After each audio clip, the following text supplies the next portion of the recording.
ابن چنار مسئولیت دریوات پیغام درکم مسئولیت حوالی سرا درې میاشتې کېږي مرګونه باندې ایمو 40-50 وړ بچي شهیدان شول مړه شول ایمو دغه دواړونه 5 کاله بعد سفر کې روان وو شهیدان شول زه ریاست پیغام ورکوم ریاست دا دوی جنازې وره پورې د پریس کلب سره کېږدم چې څو پورې ته ما خپل حقوق راکړي نه وي ماشاءالله وره پورې دا جنازې نه وچتوم دا د دغو دوو شهیدانو جنازې نه دي او بېوفا حکومت او ریاست دا د دغو دوو شهیدانو جنازې نه دي دا د تا جنازه روانه دی نن وره پورې دغه جنازې نه وړم د تا دروازې ته مې ایښي دي چې تا ما ته څو پورې خپل حقوق راکړي نه وي وره پورې دا ته ټوله انتظار یو استقامت سه به اوسو دنیا والا ورته یو ټولې دنیا والا ورته یو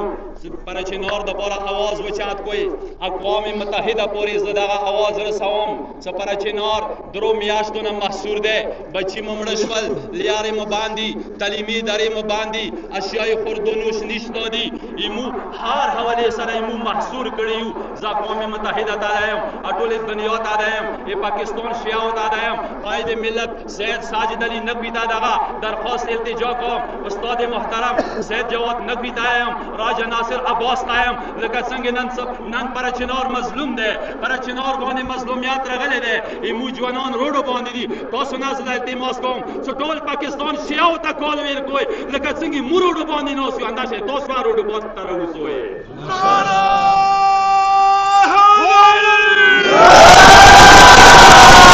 اسلام آباد والا ہوتا ہے کراچی والا ہوتا ہے لاہور والا ہوتا ہے فیصل آباد والا ہوتا ہے هر ځای شیعه ہوتا زه دا کال ورکوم چې نن پر چنار باندې مظلومیت راغلی دی د پر چنار شیعو کې دومره وفا دی ځکه د کویټې کې مظلومیت و پر چنار آواز اوچت کړی دی ځکه د پېښور کې شیعو ته نورو مؤمنینو ته تکلیف و کراچۍ او شیعو ته تکلیف و پر چنار والا جلوس ودرولی دی پر چنار هغوی سره پر چنار والا هغوی سره هان کې هم اعلان کړي دی هغوی دپاره لبیک ویلی دی نن زه ټول پاکستان والا ورته یم ځکه دا اوس پر چنار د تنګسار راغلی دی ټول خپل خونونه راوځوئ دغه ظلم په خلاف دغه ظالم حکمرانو په خلاف تاسو روډونه بند کړئ پر چنار مظلومیت آواز اوچت کړئ حسینیه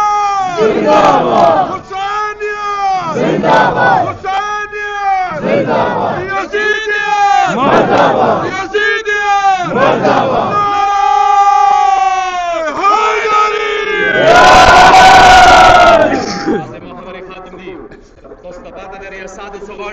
ریاست غواړي چې موږ تاسو نه کوم ډیمانډ کړی دی او سیکرټري صاحب وویله سیکرټري صاحب ډېره قیمتي جمله اردو کې خبره وکړله چې موږ هر یوه قربانۍ ورکوای شو خو د ذلت دستخط نه شو کوای امام مشران چې کوم دي ډډ کر ولاړ دي